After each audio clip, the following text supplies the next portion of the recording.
Hello everyone and welcome back to another video. So guys, ऐसा कौन सा hill station है जो दिल्ली से सिर्फ 5 घंटे की दूरी पे है और जिसको बहुत कम लोग जानते हैं। तो ये एक ऐसा हिल स्टेशन है जहाँ पर आप अपनी फ्रेंड्स एंड फैमिली के साथ एक फैमिली गेट अवे करने आ सकते हैं। तो इसका नाम है लैंसडाउन। तो आज हम जा रहे हैं लैंसडाउन और हम निकल चुके हैं दिल्ली से। अभी हम रुके हैं चीतल ग्रैंड अपना ब्रेकफास्ट करने के लिए। आइए आपको लेके चलते हैं अंदर, कैसा है चीतल ग्रैंड।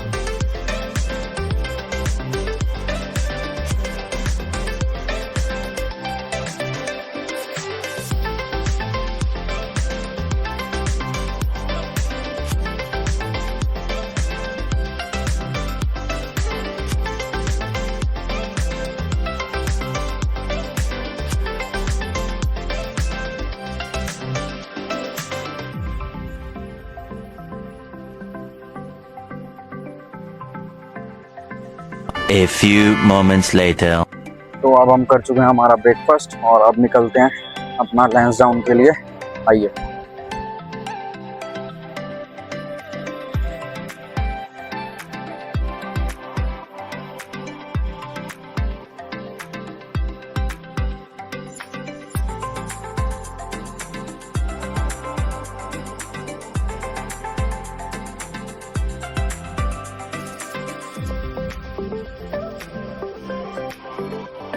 तो फाइनली हम पहुंच चुके हैं हमारे लैंसडाउन और अब हमने होटल में चेक इन कर लिया।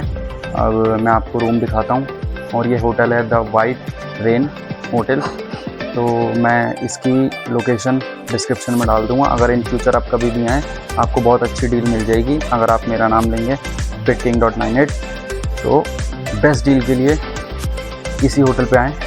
चलिए अब आपको रूम दिखाता हूँ कैसा है। तो ये है हमारा रूम जो रहने वाला है हमारा 2 दिन का स्टे लैंसडाउन में।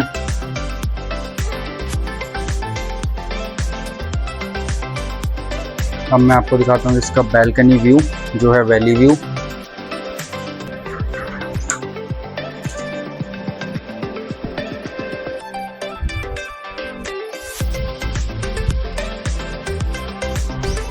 बहुत ही पीसफुल जगह है अगर आप अपना वीकेंड स्पेंड करना चाहते हैं।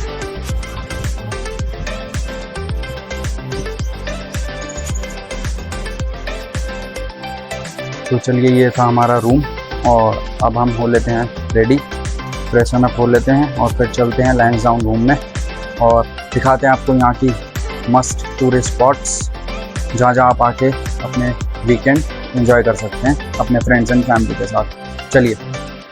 A few moments later.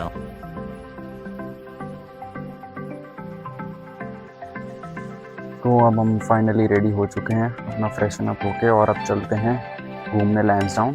तो हम जा रहे हैं आज टिपिंग टॉप पॉइंट जो एक ब्रिटिशर्स ने बनवाए थे सर्विलेंस के लिए। बाकी हिल्स पे निगरानी रखने के लिए ये टॉप को बनाया गया था। तो आज एक ये टूरिस्ट स्पॉट बन चुका है जहाँ से आप बहुत ही अच्छा एक सनसेट व्यू देख सकते हैं। तो आइए चलते हैं, दिखाते हैं आपको कैसा है टिप एंड टॉप पॉइंट। तो अब हम पहुंच चुके हैं हमारे टिप एंड टॉप पॉइंट पे। ये एक लैंसडाउन की बहुत ही इंपॉर्टेंट टूरिस्ट प्लेस है जो कि ब्रिटिशर्स ने बनवाई थी सर्विलेंस के लिए। जी हाँ, ये एक सर्विलेंस पॉइंट है जिससे बाकी हिल्स पे निगरानी रखी जाती थी। यहाँ आर्मी रहती थी क्योंकि लैंसडाउन एक आर्मी कैंट एरिया है। तो ये ब्रिटिश आर्मी के अंडर था पहले। तो जब हम आज़ाद हुए 1947 के बाद तो 1951 में ये एक्वायर कर लिया इंडियन गवर्नमेंट ने। इस जगह से आपको बहुत ही मेस्मराइजिंग और सूदिंग लैंडस्केप व्यू देखने को मिलेगा क्योंकि यहाँ से आप दोनों चीज़ें देख सकते हैं, सनराइज़ और सनसेट। ये जगह सुबह 8:30 बजे खुल जाती है और इसकी एंट्री फीस है 20 रुपीज़ पर पर्सन। तो बहुत ही मिनिमल कॉस्ट है पर यहाँ का जो व्यू है वो वेरी वर्थ इट है। तो आप यहाँ बिल्कुल आएँ।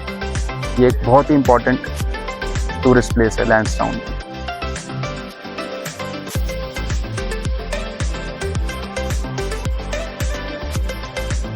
A few moments later. तो अब हम आ चुके हैं लैंसडाउन मार्केट। यहाँ करते हैं थोड़ी बहुत शॉपिंग और करते हैं अपना लंच। पहले लंच करके फिर शॉपिंग। दिखाते हैं आपको यहाँ की मार्केट में क्या क्या है, क्या क्या फेमस है यहाँ पे। चलिए।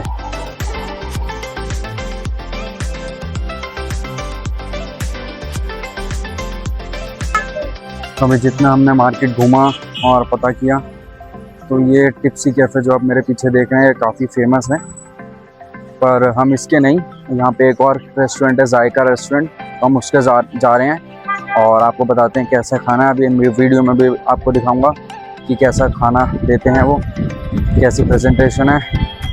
तो आइए चलते हैं, अब करते हैं अपना लंच।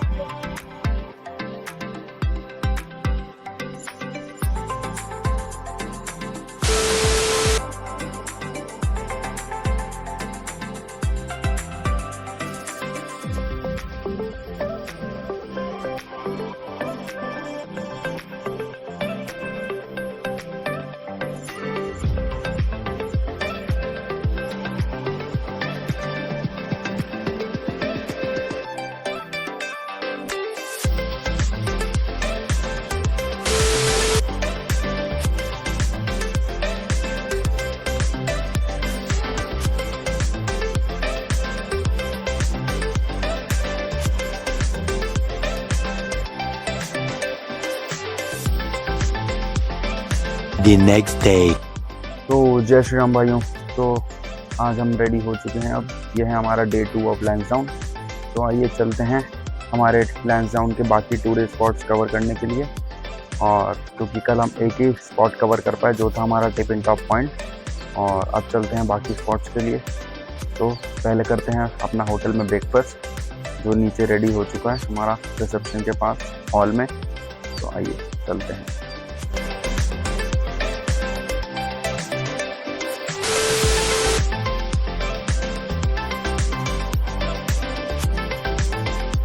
हमारी आज की पहली जगह है गढ़वाल म्यूज़ियम, जिसको दरबान सिंह संग्रहालय भी कहा जाता है। ये जगह ब्रिटिशर्स के टाइम पर एस्टैब्लिश करी गई थी और ये ब्रिटिशर आर्मी के अंडर आती थी, पर लेकिन अब इंडियन आर्मी के अंडर आती है। इस म्यूज़ियम के सामने आपको वॉर मेमोरियल भी देखने को मिलेगा, जो म्यूज़ियम के जस्ट सामने बनाया गया है। आइए अब आपको म्यूज़ियम के अंदर लेके चलते हैं।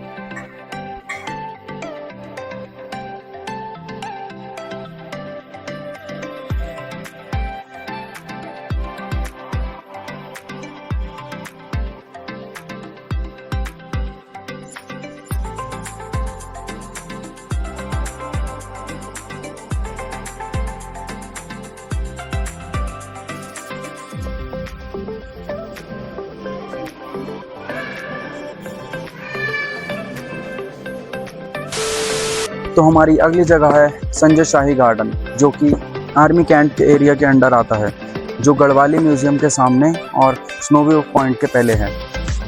इस गार्डन में आपको बच्चों के लिए झूले, ग्रीनरी और एक वाटरफॉल भी देखने को मिलेगा, पर लेकिन आजकल ये पार्क अंडर मेंटेनेंस है, तो हम अभी इसके अंदर नहीं जा सकते और ये 15 मई 2026 को ओपन हो जाएगा दोबारा।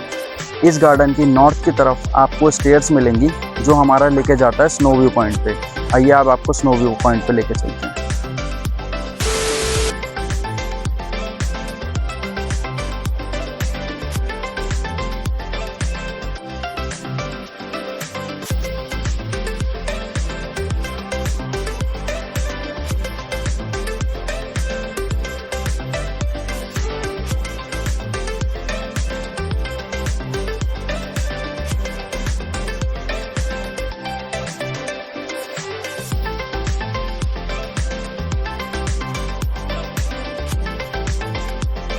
तो गाइस अब हमारी अगली जगह है स्नो व्यू पॉइंट। तो अगर आप गढ़वाल म्यूज़ियम या संजय शाही गार्डन आए हैं, तो आपको ये स्नो व्यू पॉइंट जस्ट वहीं मिलेगा। आपको एक संजय शाही गार्डन में एक जेट खड़ा हुआ मिलेगा, और जिस जगह वो जेट पॉइंट कर रहा है वहीं से आपको 10-15 स्टेयर्स मिलेंगी, और ऊपर चढ़ते ही आपको दिख जाएगा ये स्नो व्यू पॉइंट। इसका नाम स्नो व्यू पॉइंट इसलिए रखा गया है क्योंकि इस व्यू से आपको हिमालय रेंजेस का एक कंप्लीट व्यू देखने को मिलेगा, और अगर मौसम साफ़ है तो आपको एक बहुत ही सुंदर हिमालयन रेंजेस देखने को मिलेंगे। और इसकी कोई एंट्री फीस और कोई टाइमिंग नहीं है, ये पूरा दिन खुला रहता है। तो गाइस ये जगह है भुलाताल। इस जगह को भी ब्रिटिशर्स के टाइम पे ही बनाया गया था, पानी की समस्या को ख़त्म करने के लिए। यहाँ से एक डैम बहता था, उस डैम के पानी को रोक के यहाँ तालाब बनाया गया और उस तालाब का नाम रखा गया बुल्लाताल लेक। इस बुल्लाताल लेक को 2 लोगों ने बनाया था, पहला ब्रिटिशर्स और यहाँ के लोकल लोग। हालांकि आज के टाइम में ये एक बहुत ही सुंदर टूरिस्ट स्पॉट्स बन चुका है और इसकी एंट्री फीस है 100 रुपीज़ पर पर्सन। बट इफ़ अगर आपको बोटिंग करनी है तो इसकी फ़ीस 150 प्लस हो जाएगी, दैट इज़ 250। और इसके साथ साथ आपको यहाँ और कुछ एक्टिविटीज़ भी करने को मिल जाएंगी, जैसे कि आर्चरी, ट्रैम्पलिन, स्विंग, बोटिंग। तो आप यहाँ ये सब भी इंजॉय कर सकते हैं। और आपको यहाँ बहुत वैरायटी के एनिमल्स भी मिल जाएंगे, जैसे कि रैबिट्स, हैमस्टर्स एंड बहुत सारी हेन्स। व्हाट आई थिंक कि आपको इस जगह आके इस खूबसूरती को बिल्कुल एंजॉय करना चाहिए। और इस जगह की टाइमिंग है सुबह 9 to 5 PM। तो अगर आप बुल्लाताल आए हैं और आपको कुछ खाने पीने के लिए देखनी है जगह और आप कुछ अच्छा स्नैक्स वगैरह ट्राई करना चाहते हैं तो आप आ सकते हैं कलूडांडा कैफ़े। ये बिल्कुल बुल्लाताल की एंट्री के पास बना हुआ है और इसी के पास एक ग्लोबल शॉप, आप यहाँ से शॉपिंग भी कर सकते हैं और बढ़िया स्नैक्स एंजॉय कर सकते हैं। तो अब हम आ चुके हैं महादेव के मंदिर, जो है कालेश्वर महादेव टेम्पल, जो मेन सिटी सेंटर से सिर्फ 10 मिनट की दूरी पर है। और यह मंदिर साधुओं ने बनाया था, जिससे लैंसडाउन में शिव जी का एक मंदिर स्थापित हो सके। तो इस मंदिर की एक खास बात कि यहाँ आज भी हज़ारों में लोग दर्शन करने आते हैं और यहाँ पर आपको काफ़ी पीसफुल लगेगा और काफ़ी शांति मिलेगी। तो यहाँ बिल्कुल आएँ और यहाँ अंदर बैठ के आप अपनी पूजा कर सकते हैं और जल चढ़ा सकते हैं शिव जी को और मनोकामना अपनी पूरी करवा सकते हैं शिव जी से। अब हमारी अगली जगह है लैंसडाउन की सेंट जॉन्स चर्च। ये चर्च ब्रिटिशर्स द्वारा बनाई गई थी। इसका आर्किटेक्चर भी उसी ज़माने का है। ये कॉलोनियल पीरियड की सबसे पहली चर्च जो लैंसडाउन में बनाई गई। कहते हैं कि आज़ादी के बाद 1947 के बाद इस चर्च को अबंडन छोड़ दिया गया था और सन 1951 में इस चर्च को इंडियन गवर्नमेंट ने अपने तरफ एक्वायर किया और इसको रेनोवेट किया। देन अराउंड 1980s इस चर्च को दोबारा ऑपरेशनल किया गया। पहले इस चर्च में सिर्फ वाइट पीपल और ब्रिटिशर्स को आना अलाउड था, लेकिन आज यहाँ कोई भी जा सकता है क्योंकि अब इंडियन गवर्नमेंट के अंडर है। तो लैंसडाउन की एक बहुत ही फेमस चर्च है, आप बिल्कुल यहाँ आएँ। यहाँ एंट्री फीस कुछ नहीं है और टाइमिंग सुबह 7 बजे से शाम 7 बजे तक। तो गाइस, अगर आप आना चाहते हैं लैंसडाउन की एक सबसे शांति भरी जगह तो आप आ सकते हैं ये संतोषी माँ का मंदिर, जो कि टिप एंड टॉप पॉइंट से थोड़ा सा आगे मिलेगा आपको 200 मीटर्स। ये मंदिर है लैंसडाउन के बोंडा हिल्स पे और ये मंदिर है एकदम टॉप पे, जो कि टिप एंड टॉप पॉइंट से भी एक ऊंचा पॉइंट है और इस पॉइंट से भी आप सनसेट व्यू के मज़े ले सकते हैं। इस मंदिर में आपको संतोषी माँ, दुर्गा माँ और गणेश जी के दर्शन करने को मिलेंगे और यहाँ आपको बड़ा ही पीसफुल लगेगा। आप यहाँ पे अंदर हॉल है जिसमें आप बैठ के अपनी प्रेयर्स, आरती वगैरह कर सकते हैं। लेकिन यहाँ पे आपको आने के लिए कम से कम 150 से 200 सीढ़ियाँ चढ़नी पड़ेंगी। और मैं ये कहूँगा कि अगर आपके साथ बुज़ुर्ग हैं तो उनको ऊपर आने में थोड़ी तकलीफ़ हो सकती है और थोड़ी सांस भी फूल सकती है। तो पर अगर वो ऊपर आते हैं तो डेफिनेटली एक बहुत ही अच्छा व्यू और एक रिलीफ मिलेगा आके। तो इसके भी कोई चार्जेस नहीं है और ये मंदिर खुला रहता है पूरे दिन। आई होप आपको ये लैंसडाउन का छोटा सा ब्लॉग अच्छा लगा होगा। इस ब्लॉग में मैंने काफ़ी टूरिस्ट प्लेस कवर किए हैं, जैसे कि Bhullatal, tip and top point and many others. तो अगर आपको अच्छा लगा हो तो बिल्कुल इस मेरे ब्लॉग को लाइक कीजिए और अगर आप इस चैनल पर नए हैं तो सब्सक्राइब कीजिए और बने रहिए मेरे चैनल पे for other upcoming videos. So take care, good bye and जय श्री राम।